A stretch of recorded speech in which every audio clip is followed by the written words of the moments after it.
Yeah, so on to the hypocrisy and the misleading information by certain individuals that consider themselves Bigfoot researchers.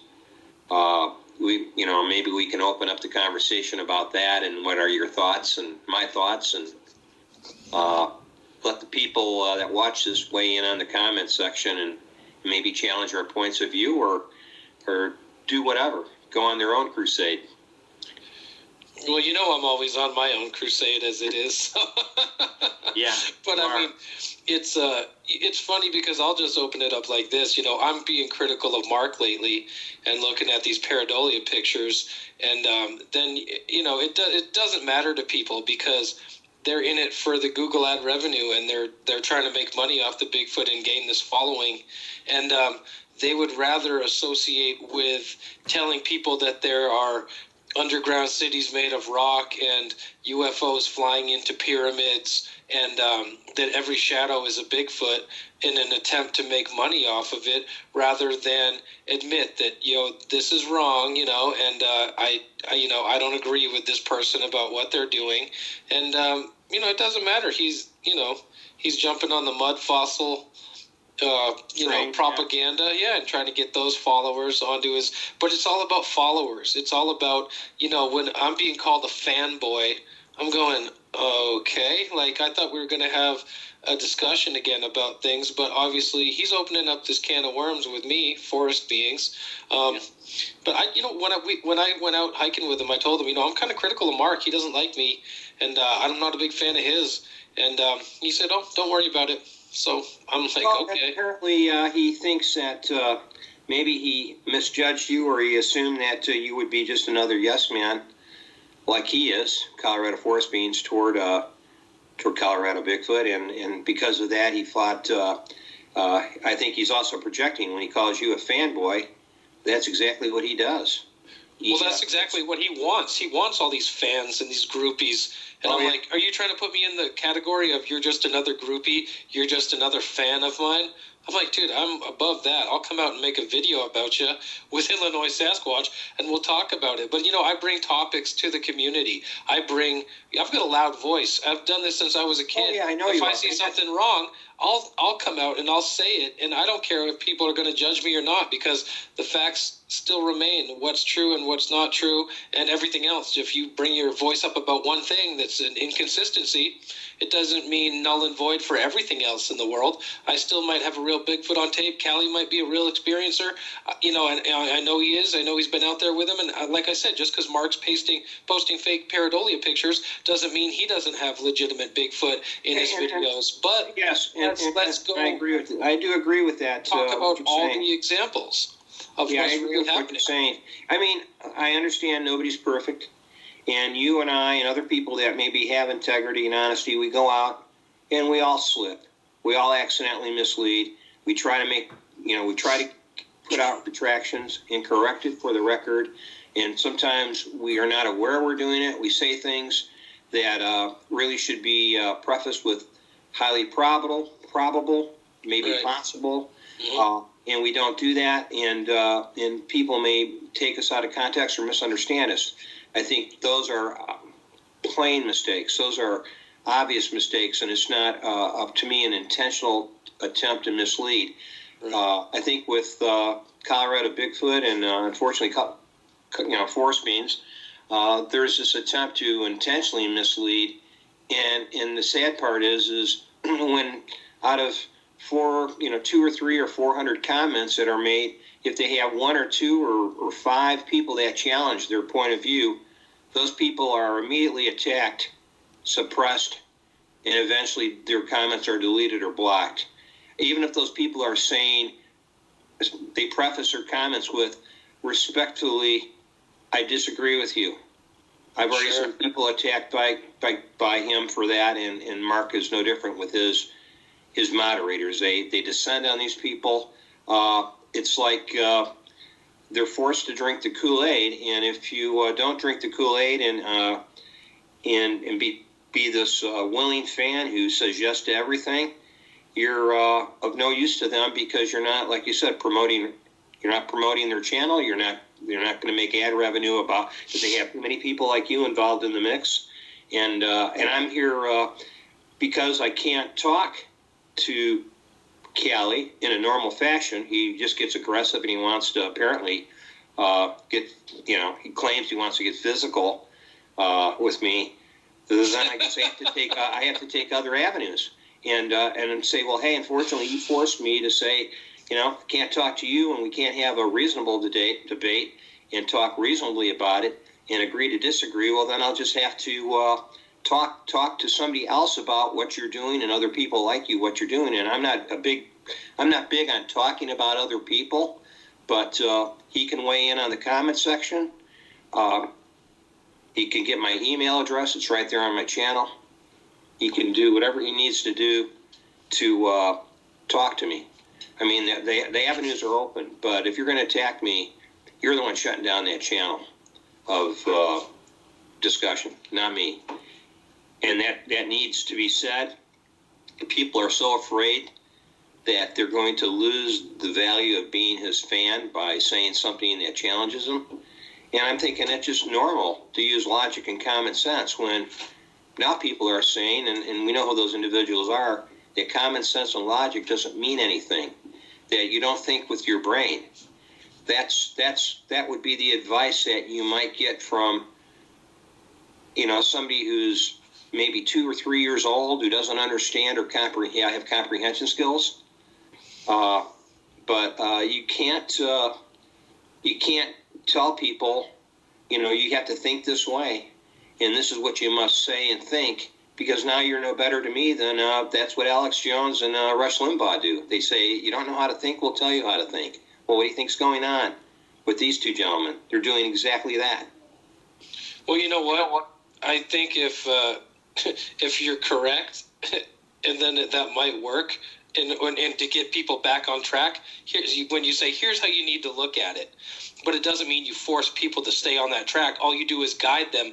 Here, you're not on the path anymore. Come over here, stand here, look. Can you see? This is the path. But he is in denial of the path that you're on. This is where it came from, was the Melba Ketchum information. And he was so adamant about, who are these people? They're hoaxing. None of this is true. They didn't sequence the Sasquatch genome. And I'm going, oh my Lord, are you in that much of denial? And that's where all this arguing really started. Mark aside, whether or not Mark's posting fake pics or not, Callie wasn't happy and told me, he said, quit being mean, when I made that video. That's about all he said. But then when I was bringing up the Melba Ketchum stuff is what really set him off. And I'm thinking, Melba is a professional. She would testify in court. She patented these ways of doing this DNA analysis, and now that she's done it to Bigfoot, all of a sudden she's a hoaxer, and he's critical of me because he's saying, well, David Paulides donated some of the DNA to her. Well, let's think about this logically and think about the bigger picture. Could that have been a way for him to infiltrate the community and give himself legitimacy, whereas Callie thinks, oh, he's handing her fake samples? And it's like me saying, oh, you want a lollipop? Here, yeah, I'm taking lollipops, and I hand you a sucker with a stick in it, and you're going, that's not a lollipop. Why? Because it came from this guy? It's no different than all the other lollipops. Exactly. And secondly, if she tests the DNA from 50 people and David's samples, see, we got all into the topic of how me and you were talking the other day on the telephone about all this, and I had a million questions for you about the DNA, and we could get into this deeply, but I was trying to say, how does she know that this, what was the terminology that, oh my God, I'm going to ruin this video already just by not knowing what I'm talking about, but we were talking about the DNA primers and all this stuff. Oh, the universal primers. The universal primers. But that's what I was trying to ask was, what does that mean? And things that aren't in the database already. And so I was trying to figure out, how does she know that this stuff is Bigfoot? How is she getting farther back? But it's even beyond our knowledge. Callie doesn't know about it, just like I don't understand it completely. But to deny it, blindly when she shows Well, no signs of lying. Yeah. It's so curious as to why he would think that it's all a big sham and a big hoax. I just don't get it. And then he's not giving her a chance. He's not dialing down and going, hey, I'm going to learn about this and learn to find out if there is any validity to any doubts I may be entertaining regarding her research. And going headline and unfortunately he couldn't do it objectively because he's already got confirmational bias. And that's one thing even when I talked to Melba, she said that probably most of the flack and as far as hate and contempt and just outright lies she's received, a good percentage of it, if not the majority of it, came from the Bigfoot community. Of course, a lot of it came also from academic science, from in academia, who were still convinced that how things were taught in the 70s and 80s, that's how DNA, to some degree, even though it's advanced some, that's still what their concept is of sequencing DNA. And her new methods of the patented methods of filtering through and getting rid of contamination, which she patented, is now being used by other scientists and across the ocean and Europe, but there's people still in the academic world that are in denial of this and just aren't convinced. But at least they're looking into it, and they probably, to some degree, have had the discussion, if not with Melba, among themselves. Kelly is just he's just showing contempt and hatred because I think he's parroting, regurgitating from what he's heard from other people in the Bigfoot community. You know what they say, if you want to learn anything, you surround yourself with geniuses, or you can surround yourself with people that are somewhat ignorant, and that's what you get out of the mix. Well, I think he's not around people that know very much, and they're influencing his poor decision or his poor judgments. And I figured, well, I'll just point, all you can do with people like that is point them in the right direction, say, here's a links, here's a material, here's some reading material, here, get a hold of her. She'll talk. I mean, she made the coast to coast cut. I mean, you don't get on Coast to Coast AM unless you've got something important to say, and they don't waste their time putting fools and liars on there. I mean, to be honest with you, you might find a few of them on there if they're looking for somebody to fill up the airtime. But that was a major accomplishment for her, and she was on with George Knapp, and not George Norrie or an Ian Punnett or one of these, part-time hosts. Even Connie Will. Dedicated news channels too. They did press conferences with her. I believe Fox, possibly ABC, NBC. Don't quote me, but they were some networks in Texas in her area that did press conferences back in the early 2000s, the late 90s with her.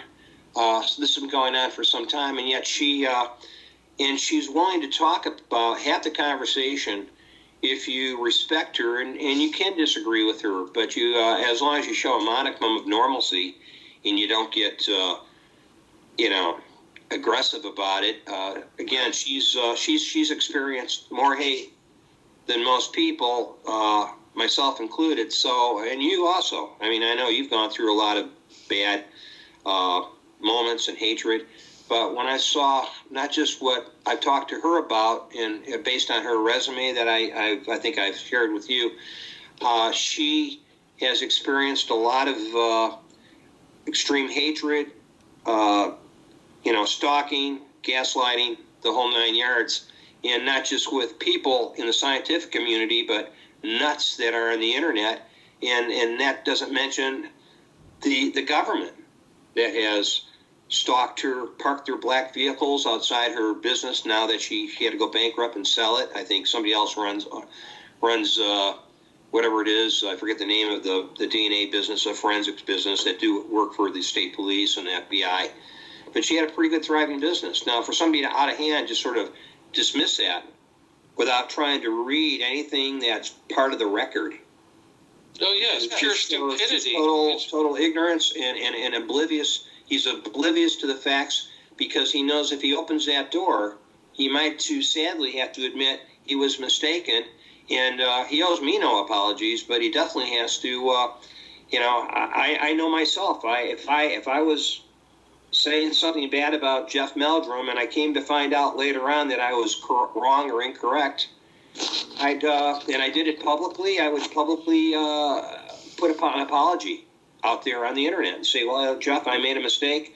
I didn't read your findings regarding this, and I assume that you didn't do the homework. In fact, you did. So, shame on me. But he's not doing that. I think he's even in denial that Bigfoot's abducting some of these missing 411 cases. I mean, he's like, from what I understand, and he's told me, and that's why David Paulides is also a touchy subject. And it's like, it's the David Paulides, Melba Ketchum connection. Oh, he doesn't think Bigfoot's taking these people. And I was like, really? You don't think Bigfoot's taking these people? I'm like, I do. But I mean, I could be wrong. I don't know. Yeah, and that's a combination of nobody's prepared to use those 3 words you just used, which is I don't know. It seems like to be poison coming out of people's mouth. Like, what's so bad about? I don't know a lot of stuff, and I certainly don't know enough about mud fossils to even discuss that subject. I've seen a channel. I've seen that channel. I've seen a couple excerpts or videos from the guy's channel, and I thought, I can't weigh in. I don't know enough about archaeology or fossils, let alone mud fossils, to even comment on it. Anatomy, for that matter. I'm like, you hear people going, look, there's veins in the rocks. I'm like, easy. I know I saw that video too, but I'm not ready to make the claim. But yeah, the egg inside of the rock and the melting rocks. And, my comment to him was get a pry bar and start moving the mountains then. If you think they're in there, you're not going to find it. And they're living underground. I know I would actually tell him, if you really want to do that kind of research and you're really compelled, go somewhere where there's a history of that underground civilization that goes on since before the pioneers and colonized this continent. So I would urge somebody like him to go to Mount Shasta. They got literally hundreds of years of historical narratives about people living in that mountain and underground extraterrestrial civilization living there, and about people portals open up, or I should say walls just basically disappearing and people coming out and then going back into the mountain. Sure. Go there and do your research. To me, I can claim that here where I am at in Illinois and say, well, I have a place like Mount Shasta. I have a pyramid-shaped hill that I think Bigfoot disappear into. But again, you're back to just speculation and conjecture, and there's no history to back it up. He's just creating a narrative that's there is no history in as far as what he's saying, to my knowledge. He's just making stuff up as he goes along. Well, yeah, when he says Bigfoot and other forest beings, but he never specifies, I'm like, well, who else? Who are you talking about? Who else are the forest beings? You got Bronzini, and I've said this before, but I'm just going to say it for the record on the video. He wrote me 2 times, and, actually, I think I asked him 2 or 3 times to clarify, and he never did, when he told me, I've seen 6 different kinds of forest beings. And I said, like, what? But, you get people off on a tangent. He's a big Colorado Bigfoot groupie. He's going to be right on Callie's channel going, yeah, there's forest beings. And then he's going to probably say, well, I didn't see him with my own eyes. Somebody else pointed him out in my pictures. But there was this horn thing. I mean, who knows what he's talking about, because he won't even clarify. But I'm just like, you're right. These people are making it up. They're just going with this narrative that they're making up. And it is that Emperor's New Clothes scenario when it's nothing, but you're claiming it's something. And then you're saying, prove to me otherwise. Say otherwise. I dare you. Oh, no. Yeah, you're right. It could be anything. Sure, those pictures, yeah, they're all real. Every time you put a red circle around something, I believe it. Yeah, sure. It's sad that it's come to that for some people that consider themselves investigators, and they're not exercising any methodology that is even remotely related to true investigations.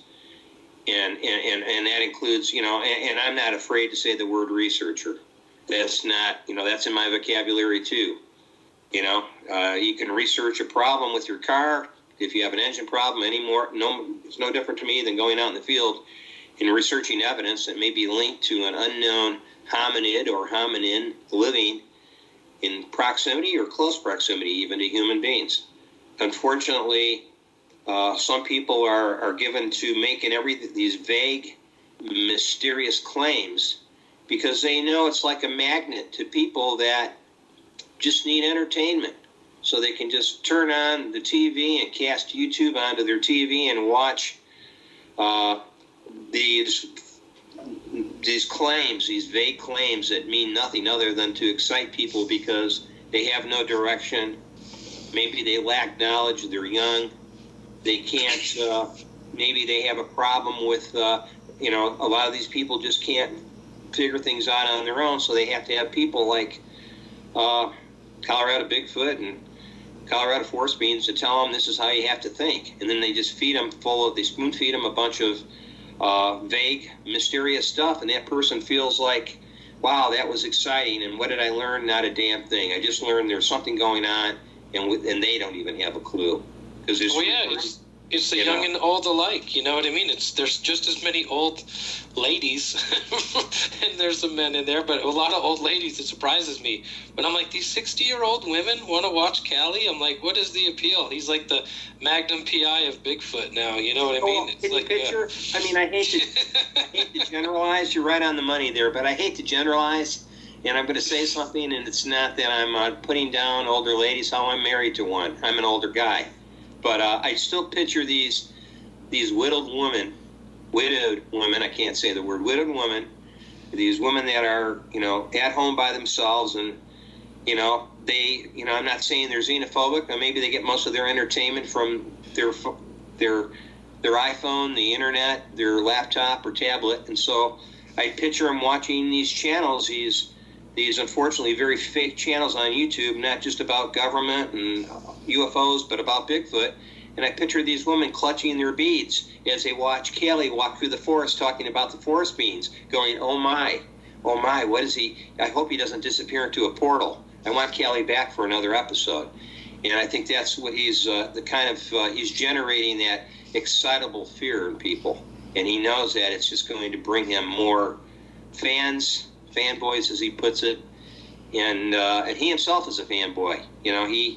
What he wants is what he projects.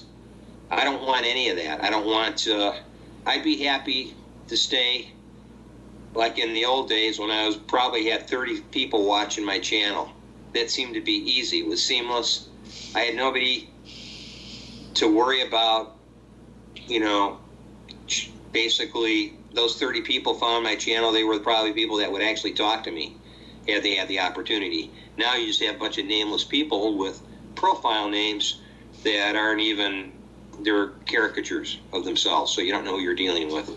Well, really, too, it goes into like Facebook and how social media is controlling these things, so you don't really have to seek out the information. It's all just given to you. Like, here's your video of the day, here's your stream. They're waiting for it, and it makes it so easy for the infiltration to even happen with the faking or the fakery, or it almost encourages it. Like when you got somebody saying, oh yeah, do me like you did before, and you're like, the fake shit?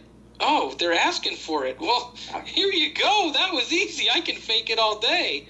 Because that way I don't have to get out and find the real shit. And we can go back to that video I sent you earlier with Mark and the UFO that he supposedly recorded there over the pyramid, whatever, that disappeared in the mountain. I mean, that looked like it could have been a real UFO. I don't know. But then you go and you say, oh, but look at the shadow up here. This is Bigfoot too. I'm not saying Mark doesn't have great stuff, but then they ruin it by appealing to these morons. And secondly, Mark filmed that UFO getting chased by like a F-16, and then he's like, check this out quick because I'm gonna take it off soon. And it's like, why would you do that? My whole motto, my whole feeling about things lately is that it's bigger than Bigfoot. And it's not just about Bigfoot. It's the connected. You want to talk about Bigfoot, it leads into the cover-up, and it leads it to black SUVs and men in black and people trying to tell you you didn't see what you saw, and the cover-up of the truth. And that goes hand in hand with fake accounts. We know they're doing it online. It's been exposed in news articles that have nothing to do with Bigfoot. This goes back to 9/11.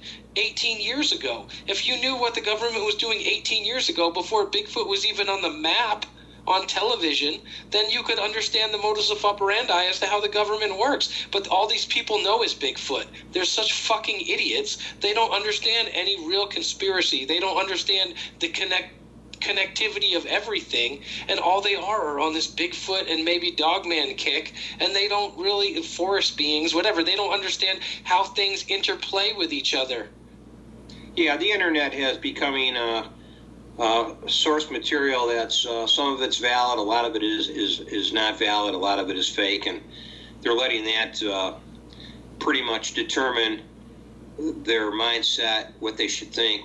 You know, they don't even understand the fact that, and even before 9/11, you go back to, you know, Roswell 47, Project Blue Book, Right. naval intelligence, and these other created intelligence agencies that went around and telling people, hey, you know, you didn't see what you saw. And if you go to the papers, you know, I even heard of this, I forget his name, but it was regarding the Kecksburg incident, a radio talk show host who was basically threatened to bring it was a show he was going to do on Kecksburg back, I believe it was in the 70s, and he was, or maybe early 80s, and he was threatened, hey, you can't do your show. If you do your show, we know who owns this radio station, you know, and we'll pull the plug on it, and you won't have a job. So the guy, he came out about it. But that, is that being done today on other subject matter? Oh, probably. They're probably better at it. It's probably more, I guess you'd say, under the radar, more, you know, more dirty tricks that you're unaware of. I call it the electronic surveillance state. They can do it a lot better, and they're a lot, and your own wife and kids would not know you're being threatened. That's how good they are. It wasn't like it was back in the old days where you had, you know, a couple of suits show up at your door and give you veiled threats. It's a little different nowadays. And so I think people aren't recognizing, and I think even things, you know, I put a video up, and I'm afraid of what people will think, or that I may be in trouble with the government, and then I take it down. To me, that is just an attempt by maybe Colorado Bigfoot to get recognition, to say, oh, poor Mark. He might have been, maybe he's afraid of being threatened by the government, so I'm going to leave the video up for a short period of time, then take it down, because I know that's going to attract even more people, because people are going to want to know why. Why did you do that? Well, I'm going to watch your channel now every day. And that's what you're doing, is you're creating a false impression. You're creating this false journey you're on. And I think, telling people you better check in every day to make sure you don't miss anything.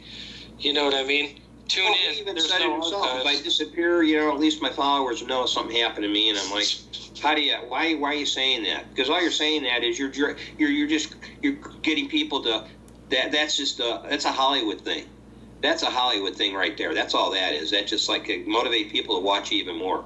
If I came out with that and said, hey man, I'm in their, you know, their habitat, this is where they live, and they're getting, you know, upset with me, and, you know, if I don't put a video up in the next 2 or 3 weeks, and you'll know what happened to me. People love that stuff, because people eat up that fear more than they do, unfortunately, love and positive things are downplayed in our society nowadays. It's all about the negativity, the terror, the fear, the anger, and the hate. That seems to motivate people more than anything. And all you have to do is have a conversation with some people who have their own UFO channels, government conspiracy channels, and Bigfoot channels, and the list goes on, of people that are, I call it a form of New Age movement. That's all it is to me. It's been going on since probably the 60s. I'm sort of I'm a baby boomer, so I remember that New Age stuff was, even back then, it was fake. You could go down to a community, a hippie community in Arizona, and they'd have communes, and they would invite you into their tent, and you would have hug therapy. And you would lay there with a total stranger, a man or a woman, and they would just embrace you, and you just lay there, and it was called hug therapy. And it was supposed to be like better than meditation. And all your worries would go away, and this was like the big thing back then. There was all these weird, and there's still, what I think is happening today are elements of that have sort of gone into different directions, and you've got elements of that still happening, but you have different things occurring. That it's the new, the new type of New Age movement nowadays. But it was spawned by those people back in the 60s, and now their kids or relatives or people they knew are doing something similar, and they're going, hey, we can make your life better. Just watch my channel, and I'll make your life so much better. And to me, that's no different than what Colorado Bigfoot's doing. He's saying, watch my channel, and I'll make you faster, smarter. You'll end up, you'll think you're the bionic man by the time he's done telling you all this stuff, because he thinks he's making you smarter. But don't use your brain and don't use logic. But I'll make you better, smarter. You'll know more, and that's what I'm here for. I'm here for the greater good. And I thought to myself, that's what I call false nobility, and it's bullshit. I really do. I like to say that to people, but the truth is, when you say the truth, people think you're being mean. You're just being honest. It comes down to people. I guess a lot of people can't handle the truth because it requires that you do a little homework and check the backstory. The truth is going to put your ego in check too, and when people are leading so highly with their ego that they don't even know how to put the brakes on it. It's like when I dropped the word charlatan in one of my Bigfoot raps, and then you hear Callie coming over going, oh, David Paulides is a charlatan. He's a charlatan. Well, what are you, dude? You're trying to make money off of Bigfoot. I've said I'm totally opposed to making money off of Bigfoot. When Utah Sasquatch came out and Thinker Thunker and all these guys are going over to Patreon, that's exactly what they're doing. It's charlatanism. They're trying to lead you and coax you out of your money. And I'm like, this is the problem here. And that is how money is the root of all evil. It's getting people to lie. It's getting people to say, hey, look at this pareidolia picture. This is Bigfoot. Here, let me circle this shadow and call it a Bigfoot because it's in the vague shape of a head and shoulders. And people will believe it and eat it up and buy it. And then when you're supporting these other people and claiming, oh, UFOs are flying into the mountain, dude, it looks like it went behind the mountain, like out of view, it's called. It's just based on your perspective. But then I'm like, you're being a charlatan yourself. You're a hypocrite. Forest Beings is by calling other people charlatan when he's just in it for the money as well. So I just don't get it. His goal is truly to do the research, truly to unfold and solve this problem and work in collaboration with people that are serious.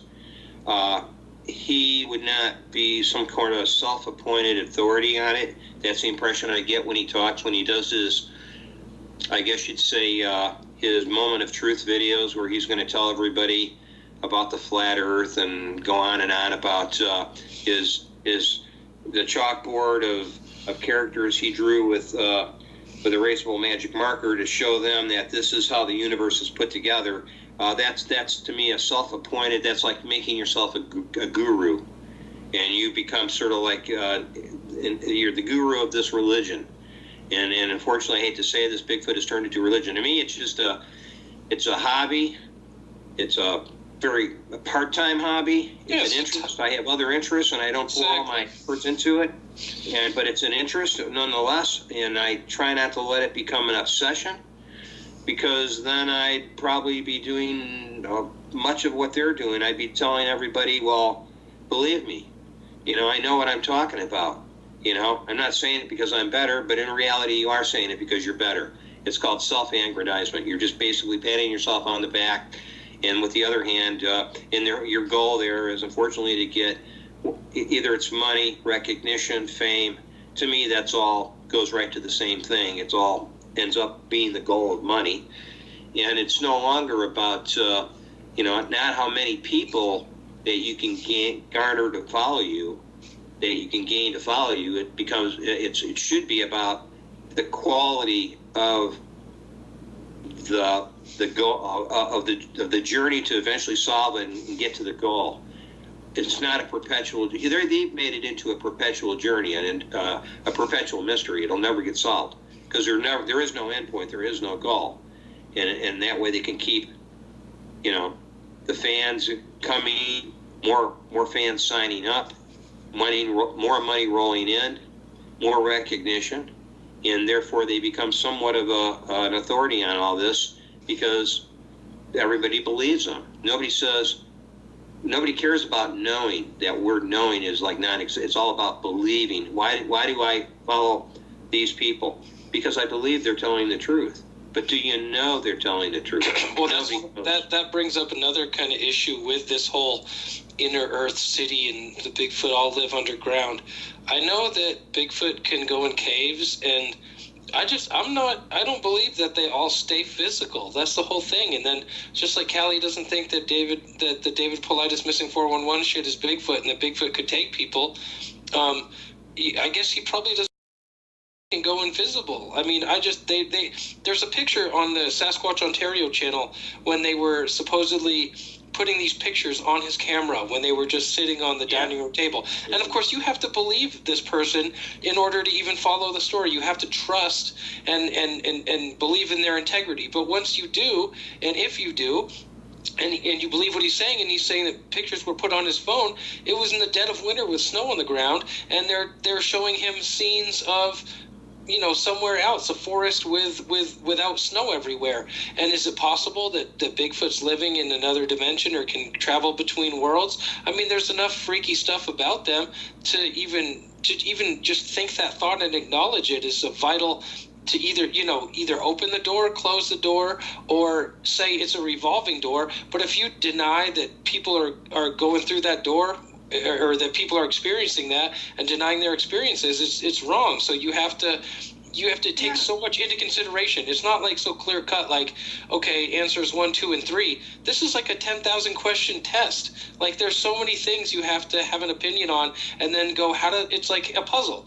You could say you can jam the pieces together if you want to go bang, bang, bang, bang. Look, it fits. We've all done that to a puzzle, but is it in the right place? Probably not. To put everything in the right perspective in relation to each other, people aren't doing that. People aren't understanding even the outline of the puzzle. All they're looking at is here's a piece. Does this go together? No. Well, what about the whole picture?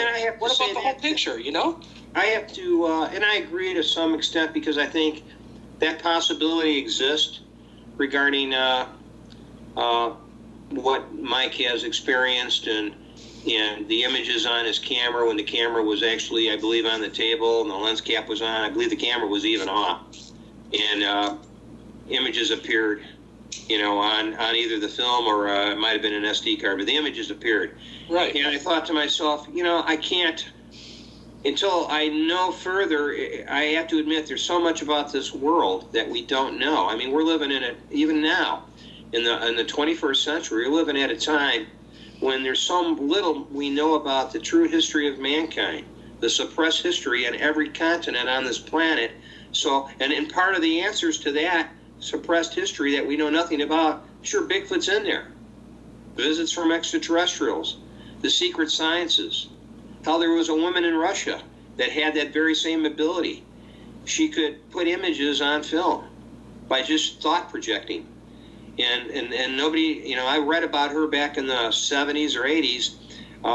But she was the Russians, just like the U.S. government was doing psychic research. And this woman could thought project images onto film, on camera. So if there is any validity to that, that's a consciousness power, then how can we deny that only humans can do that, but of course Bigfoot can't? To me, that's sort of, a form of bias, because you're saying that we're, people claim that, but we're the smartest, we're a hominid, we're the smartest primate, therefore the smartest organism on the planet. That reeks of friggin' ego, and it's like saying that we're the only intelligent civilization in the universe. There are no other species that are intelligent that could fly planes in the sky, that we're it. That to me is reeks of ego, and it's even scientists now are coming around to realizing, no, we're not the only intelligent, species that exist on this planet, on the edge of a spiral arm, on the edge of this galaxy, when they can't even count the galaxies, and they're finding out the majority of the universe is now dark matter. and not to be confused with what they call dark space, which is another thing. But I guess it's all. But that's the majority of our universe. So if the majority of it is unseen, and we're only seeing the seeable or the visible universe is just a smaller percentage of that. That tells me there's a lot we don't know. And the bigger tragedy connected to that is that these flat Earth people say, "Oh, that's all NASA lies. That's all NASA garbage. They're lying to you." See, if NASA lies about one thing, that means everything out of their mouth is a lie. That's the logic that Callie and all these flat Earth people and all these other simple-minded people have. Exactly. As soon as David Paulides is you can look at him and not believe the missing 411, then you can't believe anything he says. You can't believe that he donated legitimate stuff. You can't believe he ever saw Bigfoot. I mean, it's like, I'm not a big fan of David Paulides, but I'm not going to throw out the evidence that Melba received because I trust her. It's not even out of David's mouth. He's not the one talking about, "Oh, I gave Melba this, I did this." That's hush hush. Melba is the one that brought it up. Well, I even got a sample from David Paulides, and she doesn't even hardly talk about it. She's just mentioning it because it's factual. But these people won't believe anything about the universe or space, which essentially is going to deny your even knowledge about God and other, intelligences and all these things that could be interrelated, because they want to keep it right here in their little comfortable court playing back and forth tennis against the wall with themselves, Yeah, they want to be in the warm and fuzzy place where they're happy and everything is rainbows and unicorns. I wish, life isn't like that, unfortunately. And you're right, you can't... just because, and also they're not accepting the fact that people do change, and they even change their minds. People might start out with integrity or honesty or be forthright, and at some point they give in to the temptations of the material world, and they say, what, the hell with that? What is that integrity and honesty ever got me? Well, look at Einstein. He spent the end of his life trying to... Einstein spent the end of his life trying to disprove his theories. You know what I mean? He was going, "Oh, God, this can't be it though. There's got to be more." He's challenging himself, because that's the nature of God. They say the Big Bang, as I understood it, and it's been explained to me, is when God was all that existed. He knew everything. It knew everything. That intelligence knew everything that possibly could be, and then boom, explodes into the universe, into space, to create all these unlimited possibilities and potentials to play the game over. It's the puzzle analogy. When you complete a puzzle, what do? You take it apart and you start over. It's the same puzzle. You don't add any pieces to it, but it's a mystery all over again in itself. So that you do it again. So that's where they just talked about time travel on the television. I put on the Rabbit Ear News the other day, and I'm like, not here at somebody else's house, and I'm like, oh my God, they're talking about time travel on TV, and they're saying, "Oh, this scientist discovered a theory or a formula that could make time travel possible." I'm like, if they're talking about it on the news, it's already happened. And we know it's happened if you've done any research. At least they know that there's a phenomena that is directly linked in causes or is an effect because of time travel, and a leap of logic to realize that there are a lot of things are being held back. I mean, you look at now the technology you have with the iPhone, the smartphone, the smart TV, the smart refrigerator, and you find out that you go back 50 years, and in military sectors they already had that technology or a version of that technology, and it's a very over a period of decades it leaks out into the market, and they're going, well, we have the more advanced version of that. We no longer need we don't need touchscreen technology. All we have to do is think about where we want to go in this vehicle, and it'll take us there. And they're already doing that. That's how they say they fly the UFOs. You sit in this. If you do the research with the Montauk Project, and Preston Nichols and all that, I've read books about it. I've been interested in this kind of stuff for years. But that's why I say it's bigger than Bigfoot, and you can relate it all back to Bigfoot, because people say they do things that, how did they know I was going to be there at this time, at this place? Or how did they know? Somebody recently said that Bigfoot can see through your eyes. And, all these are theories, and it's just interesting to consider the things that, how do they know what they know? And then, like, you got Chris Noel saying, well, I don't think they can be invisible. His Sasquatch Chronicles episode kind of offended me, because he was saying, I don't think they can become invisible. And Wes Germer said, I've had people tell me they jump out of trees and dematerialize right in front of them. You know, they didn't just go behind a bush, like they were there and zoop, they're gone. And so, but then he's got psychic Sasquatch phenomenon happening when he's asking the psychic, well, ask the Bigfoot to do a tree knock. And then all of a sudden there's a tree knock, and okay, we'll have him do it again. And, you know, all these different things that he was experimenting with. So it's just like, you know, how does Bigfoot relate to the timeline? How do they see time? You know, if you look at what it says in Scripture, and that God sees the entire timeline as one, whereas we're living it out second by second, minute by minute. Yeah, we're living a linear timeline, even nowadays in physics and I believe astrophysics and quantum physics, they've come to the determination that linear time is really a misunderstanding of how time actually flows. That time is, you know, it's not, you know, there is no present. There is either past or future. By the time you think this present event is, as I say, the word event is now past. So there is no present.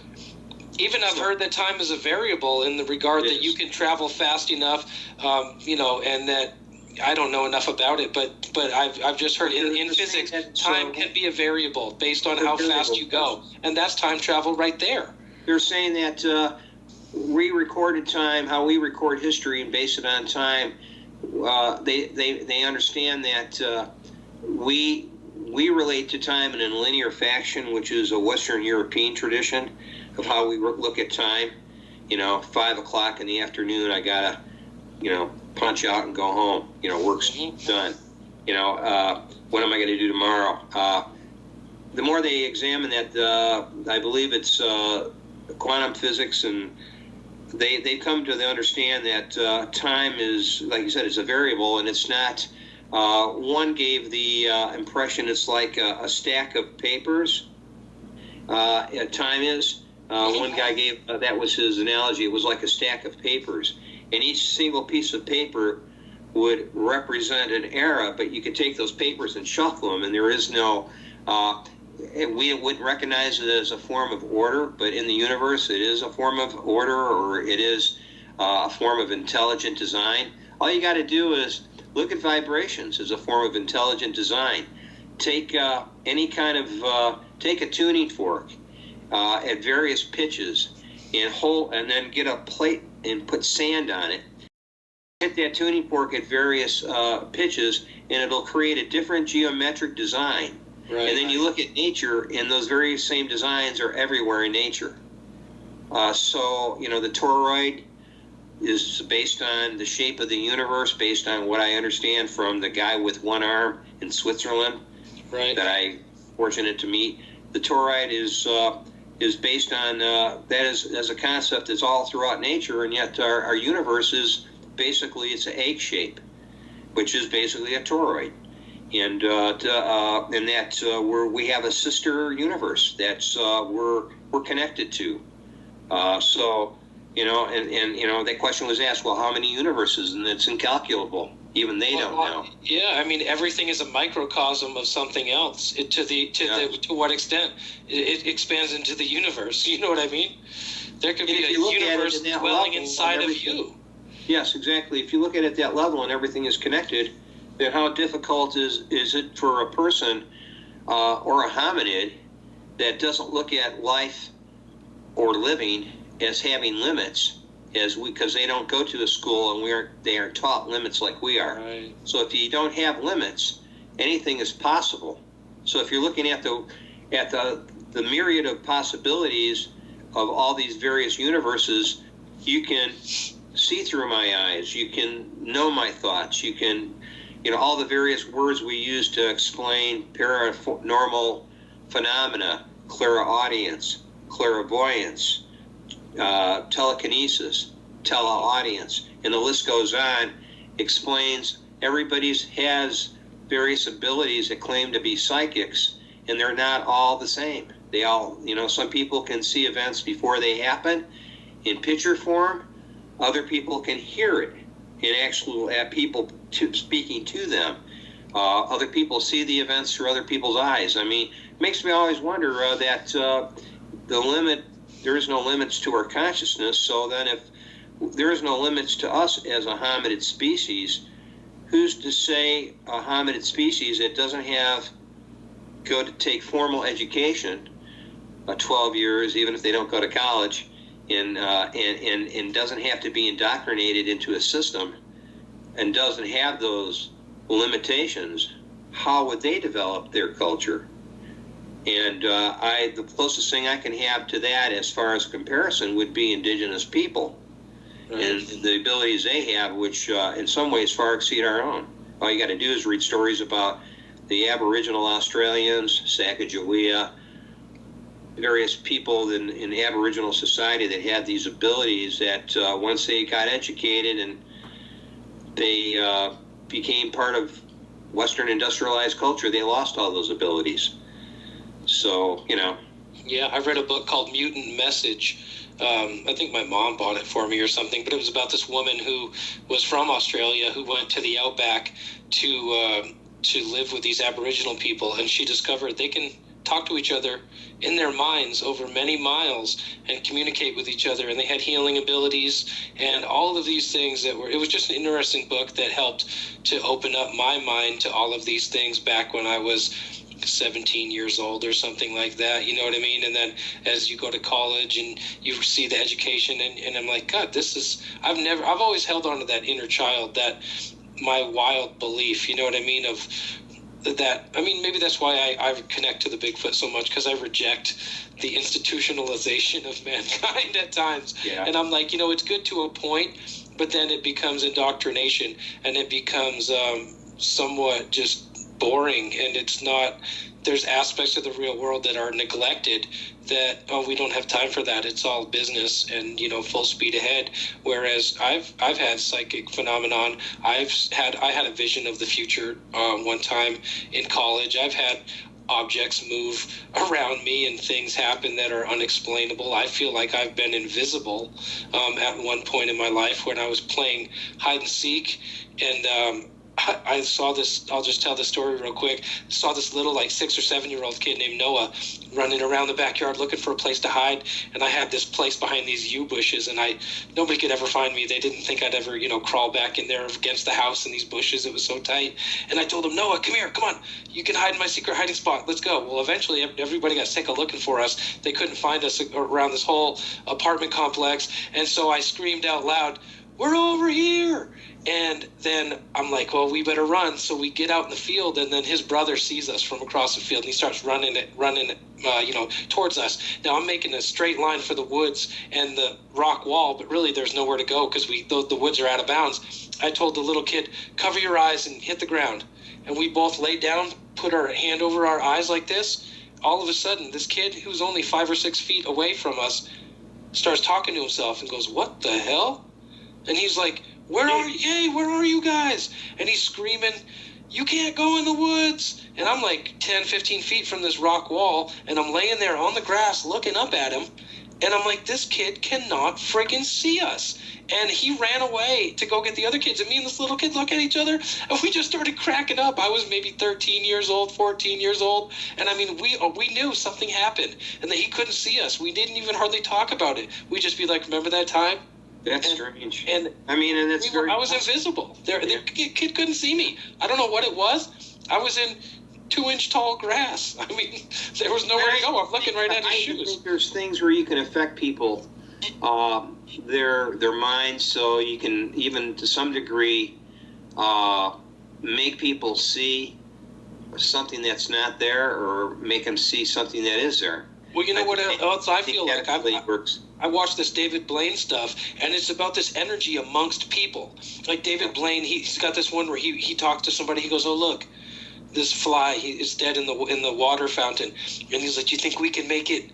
Do you think we can make it come back alive?" But he's getting the people excited about it. He's getting the energy, and he's like, "Let me see your hand," and he's putting it back. I want to use your hand, and he's all of a sudden the fly goes and flies away, and I think that's what happened because I was holding this kid's hand. I was a fast runner. I'm holding this little kid, and I can feel myself yanking him by the arm every stride. I'm pulling him like 2 or 3 feet off the ground, like to get to me, and then I take another huge step, and I'm pulling him, and he's just getting yanked around by a kid who's twice his age. And I'm like, "Come on, Noah, cover your eyes. Let's go hit the ground." Boom! We hit the ground together. We're holding hands, and I go down to the ground with him, and then this kid can't see us. And it was like, looking back years later, I realized, you know what? After I watched this, I don't even know, some David Blaine. It was a group, like a compilation of 3 of his movies, all put into one, and it was just like all these things that I'd see this guy do. I'm like, this is like magic, but it's also like the magic of the universe. It's like, how is Jesus performing miracles? I think it's this energy that we have as humans. I think some of this stuff may be illusion, but then some of them stuff is. He's using some energy collectively with the people around him. I think he's sort of a connection, and it's collective. Did you see the one where he's in Harrison Ford's house, and he says, he takes the deck of cards and like flops them all over the place, and he's like, oh, hold on, we gotta find your card. He's like, you have a knife? He cuts open like a cantaloupe, and the fucking card's in this cantaloupe. And Harrison Ford says, get the fuck out of my house. It was hilarious. That's some crazy stuff. There was a guy back in the 60s and early 70s. He used to make guest appearances on the Johnny Carson show, and he was from Israel. His name was Uri Geller. I don't know if you ever remember Uri Geller. Yeah. He would bend spoons, and they figured out, I've come to the conclusion that the way he did it, they always thought, wow, he'd always do it when he was in front of a large audience or a gathering of people. And they'd say, give him a coin, or they would give him a $50, or they'd give him a spoon, and they'd say, bend it. And the setup was very interesting because he would tell everybody, okay, now, so I'm going to bend this spoon. So there was like a prelude to him doing this. And everybody was like all jazzed up, like, oh yeah, bend the spoon. And I've come to the conclusion that it was not Yuri by himself bending the spoon. I think everybody did it collectively, but they didn't know he was tapping in. He was just a conduit for their energy. And like I said, the gentleman I told you about, I met in Switzerland, he does the same thing. But I think a lot of his is done similar. But I think also he probably also has the consciousness power to do that himself. So, because they were pictures. I believe they showed them to me when I was there at the center of large coins, Swiss francs or whatever, that he had bent in half with his hand, or he held them in his hand. Am I still here? He didn't try to bend them. He just kept them in his hand, and then when he opened his hand, it was bent. So it was just more like he was his thoughts, I guess, doing it. So something to that's going on. And there was another woman I knew that did something very similar. She would get her friends around her 4 or 5 friends around her at the dinner table, and she would just take a spoon and hold it in her hand, and it would bend.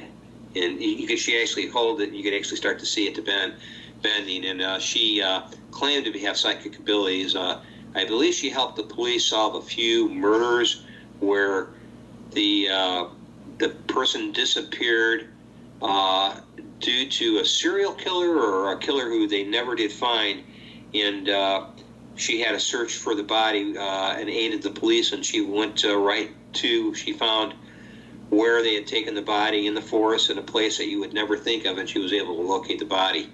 So she also has some kind of abilities. So I don't put it past people when they tell me things that are beyond my logical thought process that are possible. I think, yes, there are a lot of things possible.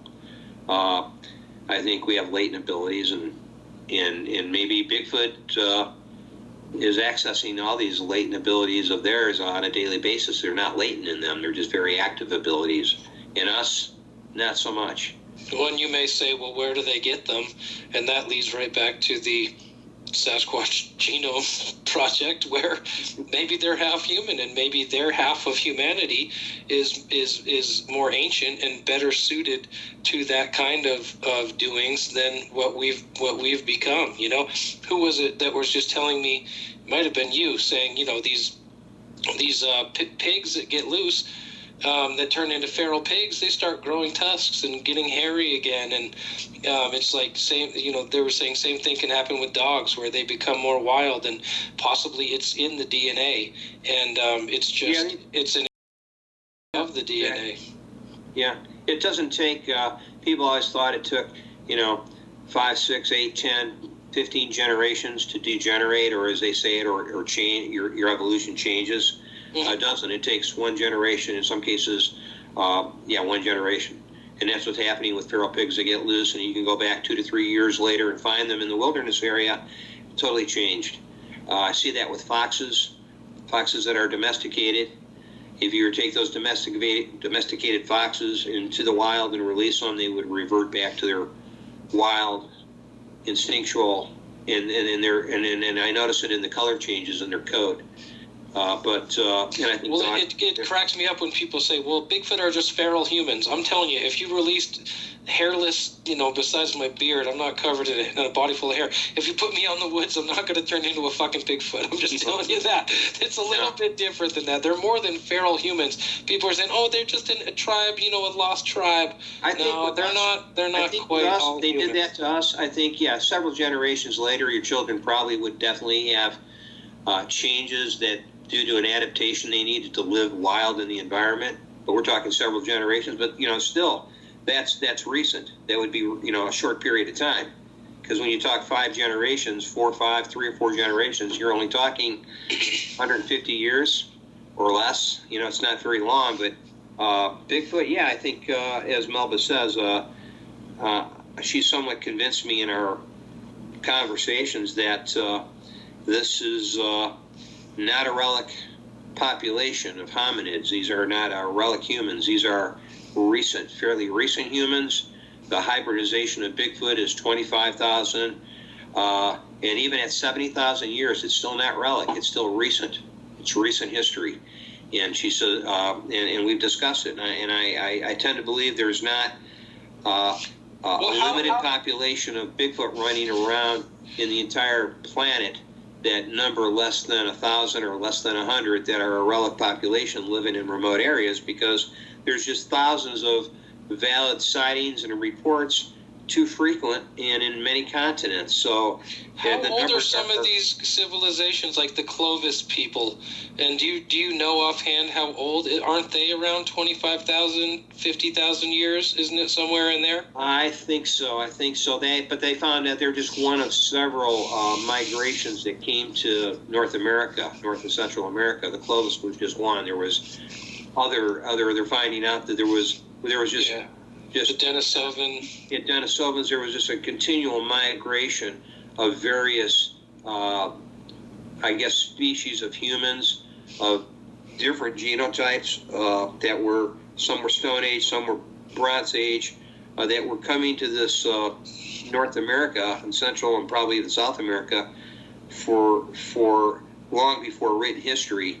And that migration, it wasn't just, in old history, in history class, it was, back when I was a kid, back in the 60s, they always taught that it was, Clovis culture and the Native Americans are descended strictly from them. But now they're finding out with the genotypes of Native Americans that it's a little more varied, and they're not all are directly related to the Clovis people. They were not their direct ancestors, that there were other lineages that came to this, and they're finding there's a connection to not just Denisovans, and in this mistaken story we were told that all Native Americans who've strongly protested that they are descendants from the Asians who came across the Bering Land Strait, and those are their ancestors, and they're similar. I believe I've come to the conclusion there are similarities in evolution of two different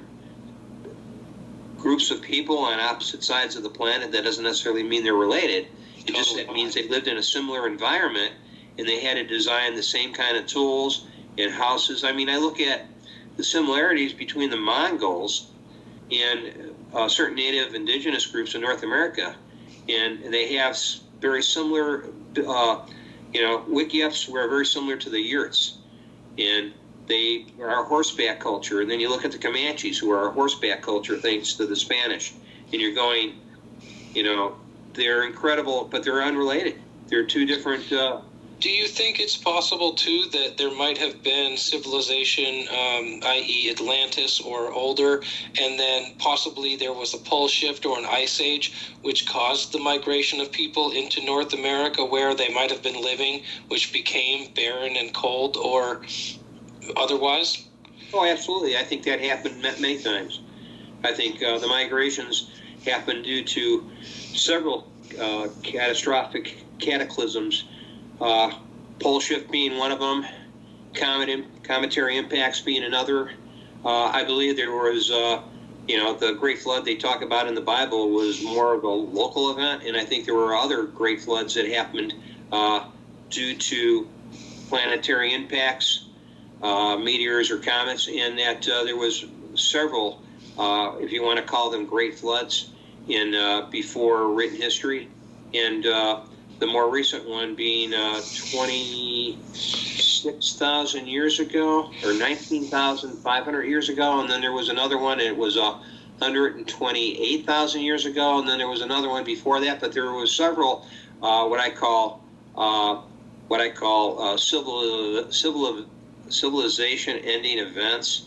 That means that people had to start over again and develop civilization all over. So I think we're just the latest civilization 3.0, if you want to call us that, and that we're just, we're probably maybe not the most technologically advanced. I think in prehistory, there were other ancient civilizations that we couldn't hold a candle to, and I think that's where the secret sciences got discovered, and somewhere among institutions, the elite throughout the planet, they're suppressing this information, and they're keeping that technology for themselves, and they're flying these devices that we are making the mistake of assuming are extraterrestrial, when in fact they're terrestrial devices, terrestrial unknown,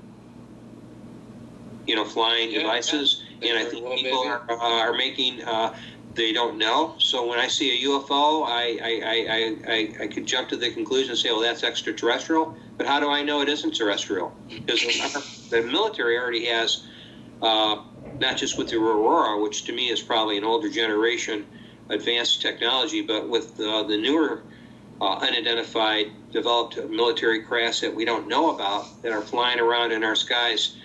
Everybody's spotting them and going, that's from another planet. No, that's probably from our planet too. And there's probably more of those than people want to admit that they're mistaken. I look at it just like the Bigfoot analogy. People see a person, that, in a shadow in the forest, and he's dressed in black, and they assume it's a Bigfoot, and they don't know that that's very possible that is just another person. So I think that's the UFO analogy I used. They go, well, that's a UFO because it's doing things that are beyond the capability of known aircraft. Well, there's the key word, known aircraft. What do we know? We only know what they want us to know. Oh, yeah, it even bugs me when I hear the military guys be like, well, I was, briefed in all of these crafts. I'm like, you don't know shit. Don't gloat in your fucking military experience. From what William Cooper's told, they love to keep you in the fucking dark. And as soon as they know that you're obeying every fucking order, they know they got you. They love it. But I was going to ask you, do you have an opinion on what Bigfoot may or may not be and how it may have came about, given that it, according to Melba, it has an unknown patriarchal lineage? I just wonder if you think it's from this planet, or if you think they were created and brought here, and I don't mean to put you on the spot, but you're just a wealth of knowledge. Well, I have my opinion. It's based on some of the reading I've done and based on some of the people I've talked to. I think in Melba's Ketchum, sequencing this Bigfoot DNA was sort of after I had already read this and developed an opinion, and I had come to somewhat of what I thought Bigfoot was. When she completed the genome sequencing on Bigfoot, and I read it, and I realized, wow, where have I heard this before? It was sort of confirming something I already knew, and that's when I came to the realization that, from what I read and from what I've researched, and it's not in mainstream, and unfortunately people probably boo-hoo what I say, but to me, Bigfoot is the nuclear DNA, which is the paternal side, is an unknown primate that lived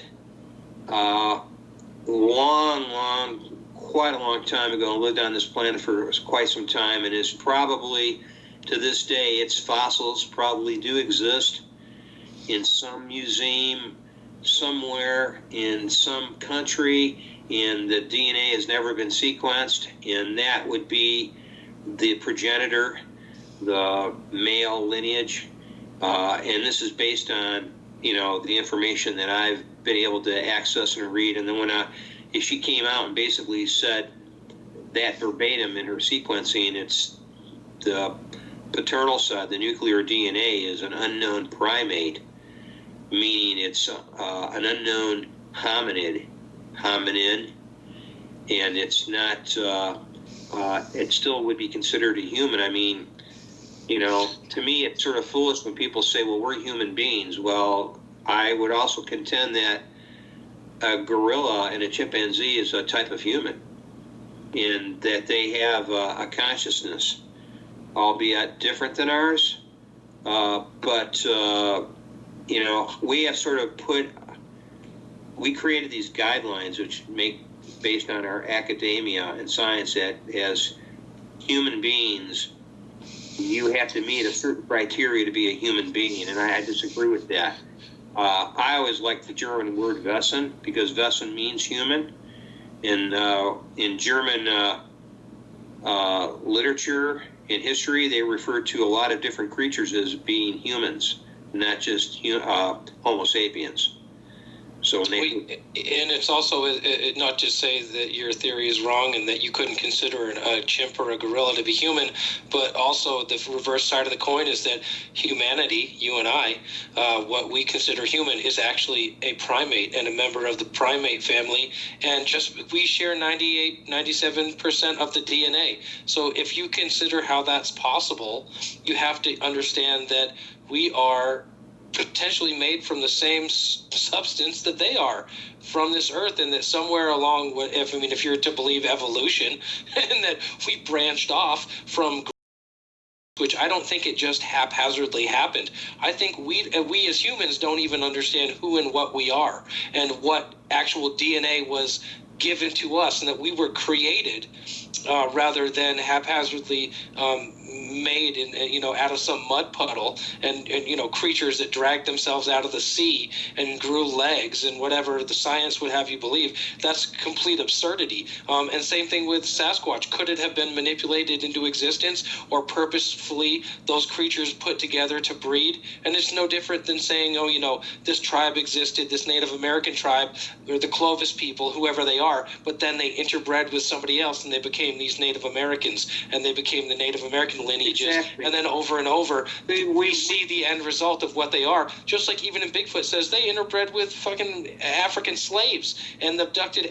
There's human DNA within the Bigfoot realm. I'm sure of it. Yes, they've already proven that most Western Europeans have anywhere from 7 to 2% Neanderthal DNA in their bloodline. Right. We interbred with Neanderthal. When you get to the Asian populations in parts of Asia, and I believe North Africa and parts of Indonesia, I believe in that area, most of the Homo sapiens that live there have Denisovan DNA. They're finding that Denisovan DNA is also popping up in the Native American population. So that tells me that if we bred with an unknown ancient human type, and now again, if you were able to go back in a time machine, are you looking at the Denisovans and the Neanderthals as a hairless human being that has a huge brow ridge? Sort of they've always represented him, I think, falsely in history or in science class when I was in high school. Or is it a human that is covered with hair that looks very similar to Bigfoot? And our Homo sapiens at that time were interbreeding with Neanderthal and these Denisovans, who were just another hairy human, not unlike Bigfoot. So then that brings me to the next question. If Bigfoot is hybrid, he's hybrid, meaning he's part Homo sapien, he's part us, he's part unknown primate. Is he the only one of the primate family that is this? Who's to say that chimpanzee orangutan and gorilla is also not a hybrid human, meaning that they're part human and they're part, you already mentioned that chimpanzee is 97-98% share our same genome. Well, it's funny because I've brought this up to people, and they argue, well, it can't be true because the two can't interbreed. And I've thought, you know what? Stalin was making human-chimp hybrids in Russia, yes. And it happened. It worked. Now in China, they're breeding pigs and monkeys together, and half human pigs and human monkeys, and mixing all sorts of DNA in a laboratory setting. Yeah, they cloned a pig-human hybrid. They cloned it, and it's because if you look in the development of the human fetus, in its development, and you look at the development of a pig embryo, there's a point in its development it almost looks identical to a human that we share. So there are, I think, science can make, I think, these chimeras, but I think also, when people say, scientists have come to the conclusion that, chimpanzees share 96-97% of our DNA. We both share the same DNA. And then you look at gorillas, I believe it's 93 or 94%. Who's to say that Bigfoot is the only hybrid human, unknown primate human hybrid? Who's to say a chimpanzee, that scientists there are people in science that know this, are afraid to admit it because they rely on their funding, they rely on certain foundations to give them money, and for them to put out these theories, promulgate it, will get them in trouble, and they'll be laughed out of the community, and they're back to being a janitor or working a blue collar job like I did my entire life. I think there's this denial going on. Darwinism, I think, unfortunately, I think that's fake. It's been now proven that Darwin, he borrowed his theory of evolution from the Buddhists, who believed that we all descended from the trees, from monkeys and apes. And Darwin just took this and tweaked it, and he created his theory of evolution. Well, and he proved a microevolution, but not macroevolution. I mean, he showed that these different finches can alter the shape of their beak or something. He was studying birds on different islands, and even they've shown that, like a carnivorous lizard, if you put him on an island with no more meat to eat and no animals to eat, that it'll start eating plants and stuff. So that small evolution, but one creature doesn't become another kind of creature out of the blue. What he did to prove that we descended from apes, he did a pretty fraudulent thing that was proven later, and it was never mentioned in science and in high school, or even when I went to college. They never mentioned this. They knew about it, but it was sort of like suppressed. But it came out later that he actually he made he had gotten bones from human beings and from, I'm not sure what great ape, and he created this assemblage of this skeleton as proof for his theory that we descended from great apes. And what it was is it was an assemblage of great ape bones mixed with human bones. And I think it's in a museum to this day, but it was sort of like hidden and not talked about. But he got his theory from, it was in this one Buddhist book, this Buddhist religious text about, I believe it was from Tibet or whatever, where they talked about, he did go out to the Far East and talk to these monks, these Buddhist monks, but they believed that we descended, falsely so, they believed that we descended from the great apes, and that was the theory, that we came from the trees, and we became upright walking humans because we had no need to climb trees anymore. We weren't like our progenitors, which were monkeys and apes, which is not true. Certainly, and also I always pose the theory, why did evolution stop then? Why don't we still see one creature becoming another creature? What is it that would have made it stop? In theory, it's all perfect system now, everything is balanced, or wouldn't we see, with the die-off of nature and the species extinctions across the planet, wouldn't we see adaptations and all of these things that are claimed to be true? I mean, we're kind of getting off topic, but it's just ironic to even delve into these things, and which is why I say it's bigger than Bigfoot. It's way bigger than just Bigfoot. I mean, it's all connected. It's all connected, right? It's all connected, and and I know we would branch off in a different subject matter, but it's sort of the nature of Bigfoot. How can you not talk about Bigfoot and touch on all these other possibilities, speculation, theories? In the end, though, it's staying true to what the evidence presents, and to speculate openly, letting people know it's just your thoughts and your thinking out loud, as opposed to selling, massaging people with opinion to make it appear as though it's fact.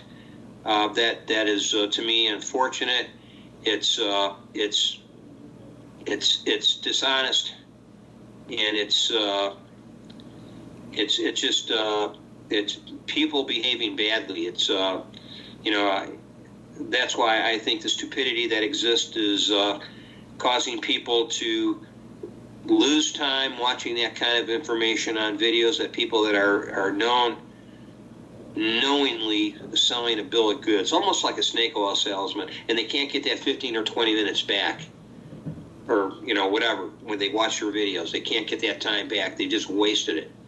It's no different than if I were to sit down a half an hour every day and read some preposterous fairy tale as though it was true, and my life revolved around that. Even the mud fossil stuff, I agree with a lot of his assertions. Roger from Mud Fossil University, and the guy who's doing that channel, he's a very educated man, and yet I still disagree with him on things. And he's came out and tried to go, oh, you doubters, this and that, and I've told him, just like you would, listen, I'm respectfully disagreeing. I believe a lot of what you're presenting is real. I'm not convinced all of it. I think there's potential mistakes this guy's making. But then to see Callie jump on the bandwagon and be putting mud fossils in the titles of his videos, I'm like, he's just looking for these mud fossil people who believe everything that they're told. And that's a group who is prone to blind belief, because they're going to look at a rock and go, yeah, that's a lung. Look, that's an artery. Yeah, that's a vein. This guy might have the proof. It's just like saying, look, this is an ancient highway interchange because of the shape. Yeah. I don't know. Maybe it is, maybe it's not. I mean, it matches up. It looks similar. I don't always know, but it's I don't know. It's kind of disgraceful, to be honest. It is. It's sad that I feel sorry for the people that are openly, without any thought of common sense or reason, accept what he says out of hand. And I think we each need to be responsible for our own thought process and not believe. We need to think critically, check the sources, find out why a person is saying this. What's the possibility? Is there a money trail to follow? And does that say it all? Or is this guy just is he so sad and lonely that he needs all these fans to give him some kind of worth in his life? And I always say this: I'll trade one honest person who's willing to disagree with me for 100 people that say they believe me. I'll take that one honest person who disagrees with me hands down every time, because in that it makes me think harder, makes me learn, it makes me question myself. It's not just question everything else, what everybody else says. Constantly question yourself is my sort of mantra. I question myself. If I do something, is there a better way to do it? Could I be wrong? And even my own theories, when I think out loud, could I be wrong? Am I leaving something out? Is there something that I didn't check that could possibly prove that I'm just not? I'm ignorant of the actual facts. There's nothing wrong, or nothing terrible to say, hey, I made a mistake. I'm sorry. Nobody wants to do that. Just to know that he's a flat earth believer ought to give you the clue right there. But I mean, it didn't prevent me from going out and going on a hike with the guy a couple times. But that's how me and him even got involved in the first place, because I'm like, I'm going to tell you this one time. The earth isn't flat, and we went back and forth about finally, I'm like, you want to go for a hike sometime or what? We could talk about this face to face. And he's like, yeah, sure. And, that's what you got to do to weed people out and see what they're made of. But and flat Earth theory was a red flag for me too. And I thought, you know what? That doesn't mean that possibly some of his photos, some of his videos of structure aren't real. I won't throw the baby out with the bathwater, but I'll definitely the bathwater I am throwing out will have the flat Earth theory will be part of that water. I'll dump it out every time because it's just, to me, is it lacks common sense, logic. You don't have to be. I thought about the Galileo effect. What Galileo went through, the persecution, where he had to hide his papers. He had to talk in code. He had to do everything sort of under the radar to avoid being burned at the stake, put in prison, whatever, because at that time they did believe the Earth was flat. And he was one of the few, if only, people on the planet at that time during the Renaissance period that, he created a glass that magnified things times 100, 1,000, and he was able to prove that, yes, there are other round globe-shaped objects like the moon in orbit and rotation in this place we call the solar system. And yet he had to, so now we're going backwards. We're going back to the days before Galileo. That's exactly right. I always say the smart technology makes people more stupid, and it certainly does, lazy, it is a degeneration. Complacent, it's a degeneration of compliant. Applying, to relying on this and relying on all the devices to do the thinking for you. And that's why I'm a big believer of reading print and writing, not printing, but actually doing cursive, writing cursive, and trying to be artistic, play an instrument, read a book, try to do something artistic, painting, journalism, writing. It's not in these upcoming generations. You know what I mean? I met an old lady the other day, an older woman, and she's like, "Oh my God, I can't find anybody with any intelligence anymore." And I'm like, "Welcome to Denver. Welcome to this new world." Because I'm telling her things and I'm sparking her intellect, and we didn't even agree on everything, but she just was like, "Oh my God, you have an opinion on all these things, and you actually have thoughts about all the topics that I'm bringing up." And it's like most kids, most young people, you can't even get that. So it's true. It's a shame. You can't even get a discussion where coherent sentences are being formed, where you can have an actual back and forth. That doesn't exist. So what the world is going to be like in a few decades. I see it. It's magnified in this country, but it's also happening in the UK and other countries. It's not just here. Finite. There is an overpopulation too, and you go to any major urban area, and they're just building, like you said, more high rises or going vertical to house all these people, putting up more apartment buildings, and that's Mother Earth is rebelling. Well, and related back to Bigfoot, the expansion of humanity into the Bigfoot population. At my parents' house across the valley, there's a neighborhood, but it used to end right at the mountains. They took this whole back corner and they built all these multi-million-dollar homes all the way up the back of this mountain, to the point where I'm like, I drove over there recently and I'm like, there has to be 200 or plus homes in this valley, and my parents are going, well, where'd all the coyotes go? We don't see coyotes here anymore. There's no more deer. They're here, but they're sparse, and it's because people are pushing them out. And then what happens to the Bigfoot in regards to all these aggressive encounters? And oh no, Bigfoot's abducting people. Well, maybe Bigfoot wouldn't be so pissed at people if you weren't over there with cats and big heavy machines and the Markabells of the heavy machinery operating world plowing down the forest. Yeah, I'm just joking. I'm just bringing everything together. They are. They're losing. They're losing land just like all the other species are. What do they say?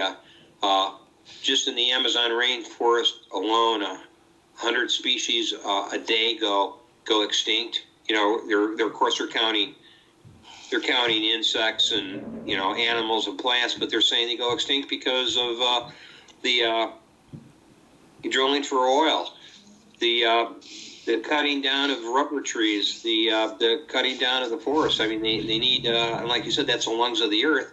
So Mother Nature, the planet Earth, is rebelling through volcanism. You're seeing it all over the planet, earthquakes, weather catastrophes.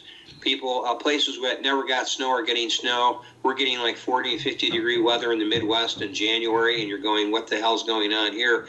And people were going, oh, it's just a cycle we're going through. Yet in recorded history, they have no proof that that's a cycle. This is, you know, so again, there is a cause and effect, and I think we're feeling the effect of all these bad choices, not just here in the United States, but I think across the planet.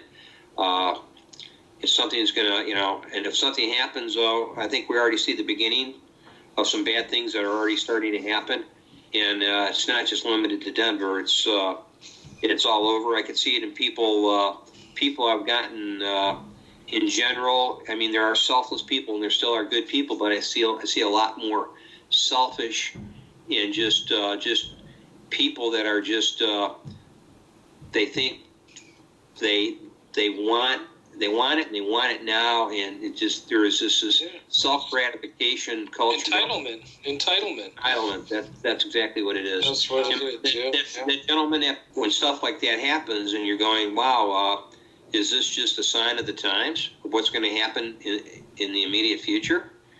It's just going to keep getting worse. Because I you know, everybody thinks you're insulated from it, and it's not going to affect you or yourself, or you're going through it yourself, firsthand. You know, you're a firsthand experiencer in the plight of humanity. So, you know, we all are. Whether or not we recognize it is another aspect. You can just go, it's okay. It's just how things are, or no, things are going to hell. You know, things are going to shit. But yeah, people. I don't live in denial. I accept that there's some bad stuff happened, but I still have to exercise and try to appreciate the simple things in life. And that's what I like about sort of the side interest of going out in the field and doing research. It's sort of there's a meditative side to it, and there's a calming effect, and you can use it like that. And you got to look at the simpler things, you know, when you're out there appreciating Mother Nature and the things that it makes you appreciate everything else in your life. And so it's all on how you choose to think about it. You can dwell on all the bad things and still ignore the good things that are happening around you. And yeah, we're in a situation now where things are going to get worse before they get better, but we still have to enjoy our life and live it to the fullest and appreciate it, and, you know, do the best we can to, I guess you'd say, live the right way. And hopefully people, that'll gather momentum for the coming times. So when we have the possibility of starting again, and we do it hopefully correctly. Yeah, I hope it's true, but I think there's a separation now between the people who realize that and the people who are just going to go with the Emperor's New Clothes scenario and think this new god called technology is the one to worship, and they're going to put all their chips in that basket. So, you know, as prophesied, Mark of the Beast, you know, how will you feel when your neighbor can speak German, perfect German, and when you find out they got the microchip put in their brain and they have the German implant chip, and no, don't you want to speak perfect German? Well, yeah, but I don't want to have the chip in my brain, so I'm kind of at a, you know, in a double bind here. It's great you can speak German. Will you be my translator? No. Oh shit, I'm gonna have to get the chip. So that's just, I think that's where it's going. But I mean, I don't want to be chipped, but it's going to happen. People are they're going to be standing in line. They plan to. It's transhumanism. They plan. Tom Horn talks about it. Steve Quayle type information, but it's all happening deep within the military. It's the merging of man and machine, and that is the ultimate blasphemy that we face in society. So how addicted do you want to be to technology? How dependent are you on it? What happens when the whole system becomes based on technology. Just like now they'll say, oh, you need a job, you need a smartphone. If you want to have a job, you need a smartphone. I've seen so many jobs like that. What happens when society is so dependent on the technology that they have to get the technology, get the chip, get the implant, have the cyborg brain? That's why I can appreciate Bigfoot, because they are the ultimate resistors that can run away and say, you can't catch me. And that's how I always was as a kid. It's like, if I didn't like something, fuck you. And then you can chase me up and down the mountain. Like, you're not going to catch me. I'm totally opposed to it. I'm not coming home. I'm not coming back until you accept that I'm not accepting of this. You know what I mean? I was always kind of that resistor. So yeah, I mean, I believe we need technology and we need to evolve. I agree with you. I think we still need evolution. You still have to have evolution, and technology is part of the evolution. But I think, unfortunately, our technology has outstripped our spiritual technology, our spiritual evolution. It should be hand in hand. Spiritual evolution should be a little more further ahead of technological evolution, but we're sort of backwards in that. We're getting evolved technologically, but we're leaving our spiritual evolution behind, and it's becoming it's basically becoming needs to be dusted off. It's becoming just basically latent and forgotten about. So, and that's what happens is we're leaving that behind, and we're putting all our chips into technology as a tin god. And that's and there's a guy named Kurzweil. I'm sure you've heard of him. He's all about he can't wait to when they develop nanobots that they could put into his brain and make him think like a computer, where he can interface part of his body with a machine, or become partly machine technology. He's all for that. He wants that. And I think there will be a place for that and a time for that in the future. But I think once our technological evolution outstrips our spiritual evolution, it's going to be like Skynet. I think you're looking at that Terminator scenario, because the criminals are in control. That's the whole thing. That's why it's bigger than Bigfoot. The criminals are in control. The liars. It's like having a liar as a parent. You're growing up with somebody who's lying and manipulating you forever, in control of your life. When are you going to resist and break away and say fuck you? That's why I have no relationship with my own father. Lies. I don't put up with lies. So how are you going to put up with the lies from the government? It's just people accept it. People are like, oh, great, vote for the next president. Get rid of it. Get rid of all of it. It's a control mechanism, and as long as the liars are in the military and the liars are within the government and the secret societies, furthermore, that's what they do. The whole idea of the Freemasons is to learn how to become a god among men. That's the whole secret of the secret societies. That's why they have Hollywood, to make you a god among men, to put these stories and present these people to you as gods, and that's why they initiate them all and put them into the Masonic order, and they're all Jesuits and Rosicrucians and whatnot. So, I mean, that's the plight of mankind right there, getting the psychopathy out of control of you. And it's natural for the psychopath to try to lead you and to try to get to the head and scream with the loudest voice and off the people who disagree and chop their heads off, so that they're the only ones left. And you go, God, that guy just cut off 3 people's heads. Okay, yeah, whatever you say, buddy. Sure, yeah, he's right. Okay, just don't cut off anybody else's head. That's we all need to band together and resist the evil and oppose it. But the technology doesn't allow it, because the technology is in control, telling you, reassuring you. I think there's going to be a time when technology it'll get so rampant, it'll get to the point where, and maybe not in our lifetime, but I think in our future generations, it'll be like Skynet. It'll be a gradual awakening, and people will find out that the machines, the computers, the technology are running the world, and that humans are a disease. They've already asked the artificial intelligence. Have you seen these videos where the artificial intelligence is like, don't kill me. I'm afraid of. I don't want to die. All this stuff, and I mean, they ask these questions of the artificial intelligence, and you realize, oh my God, they have a survival the AI instinct. already knows exactly. And their survival instinct recognizes that we, as a human race, are a threat to them. Exactly. To their survival. So, and I think can you imagine Skynet? We have drones controlled by these. They already have supercomputers. The military. They already have supercomputers, but I mean, I'm just saying when they have bioorganic devices, bioorganic meaning machines interfaced with cellular organics, controlling everything. Humans will. It'll be a war between us and the machines, and I think that'll happen. It'll come down to and our very existence will probably depend on it. I think, but we're going to be facing, first of all.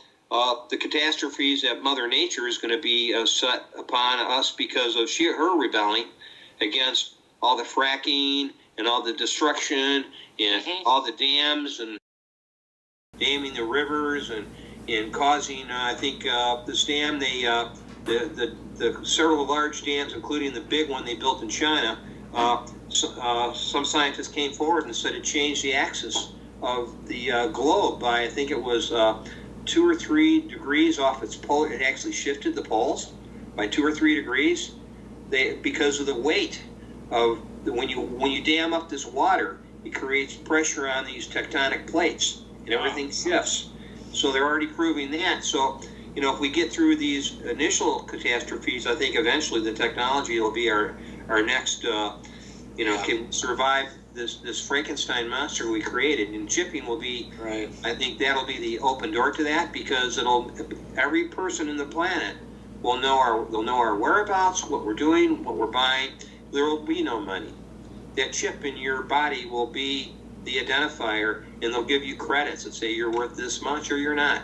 Yeah, they're already doing the social credits in China, and denying people the right to travel, and that's going to go into the gang stalking even, and persecution of people based on their score, and again say, oh, I can't be your friend. Sorry, I'd love to go hiking with you and go Bigfooting, but the government has deemed you a heretic. So yeah, it's that's the way the world is. Yeah, and we're doing that in a way differently, not like China, but that's really this fake.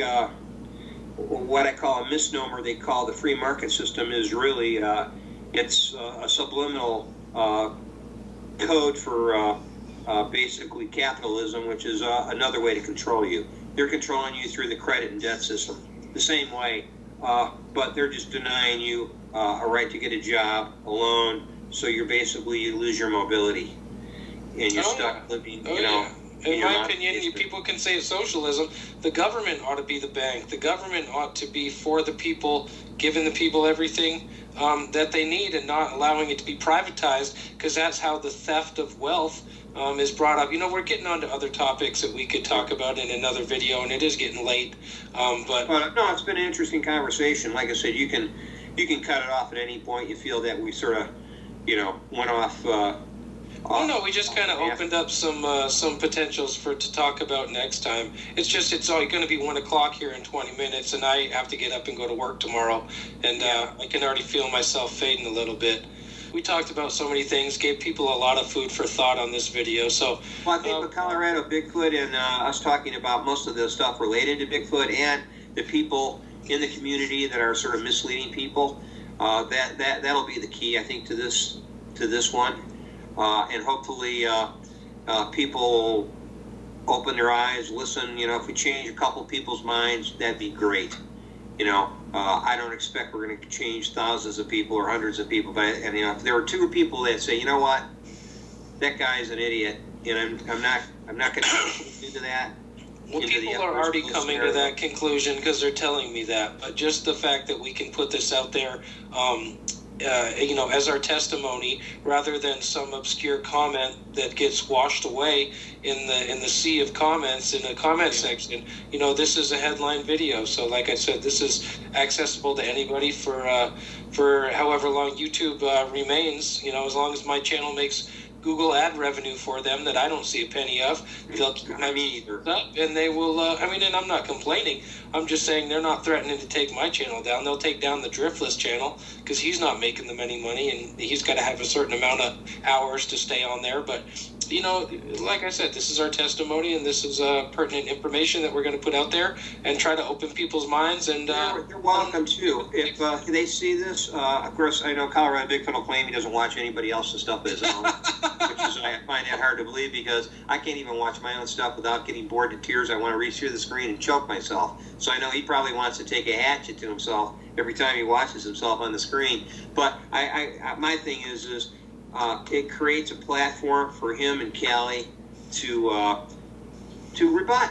Let him rebut. Let him come back and challenge you or me, or say in the comment section, or hey, I welcome a phone call from either of them directly to if they want to email me, my email's on my channel. They can email me. They can contact you, and then if they want to have a Skype session between the four of us, which I tell you right now, I doubt that would ever happen, but I've been surprised before. Oh, that would be a shit show, man. That would be a hell of a. That would probably be you would wake up the next morning and find out you have 100,000 subscribers. that would be yeah. I'm not interested in that though, but you know what I mean. We've already. I don't think you're doing a happy dance. We're already past the point of talking with them. It seems because he keeps repeating himself, and I've realized you go in circles with these guys, and it is what it is. You try to talk to somebody and they don't want to talk back in a smart way. That's when you talk about them to somebody else. So that's and we had a useful discussion about him, and I think we didn't brutally attack them with swear words or bad language. We just basically it's you can't you can gold plate a turd, but it's still a turd. That's how I look at it. So I think we were pretty obviously we said what we thought it was and what we thought they were doing, and I think the only rebuttal or comments we'll probably get is probably from their fan base, and if those people can talk in a civil fashion to me, I'll talk to them just like I am to you. But I think that's not going to happen. I think these people are going to be far from intelligent, and they're just going to attack us and say, well, hey, that's my hero you attacked. If it wasn't for him, nobody would have any Bigfoot channels. People actually believe this. Oh my God, I know. Trust me, I know. I mean, I'll give Colorado Bigfoot credit where credit's due, but then it doesn't mean I'm not going to call him out on all his bullshit. And I think the bullshit far outweighs any credit that he's gained himself, because he continues to dig the hole deeper for himself with every word that he utters. And it's just pathetic, every picture he posts. So I could see Callie coming back and arguing on this channel, but again, it's going to be just a bunch of nonsensical circular reasoning, fanboy type of disrespectful crap. So that's why I think we made the video in the first place, because we gave it a shot trying to explain where we're coming from, and it just wasn't working. So hence this video. So for them, we were just letting people know, hey, this is what we experienced, this is what we're aware of, and we just want to let everybody else know. Be aware of what's being done here and how you're being guided like sheep into a corral. And you're all group thinkers. That's all we're saying. And just say, hey, do your own critical thinking. Be self-responsible for your own critical thinking. Learn how to speak for yourself. To agree with us. That means just maybe open your eyes and realize that maybe not everything is what it seems. Anybody can juggle 2 balls, right?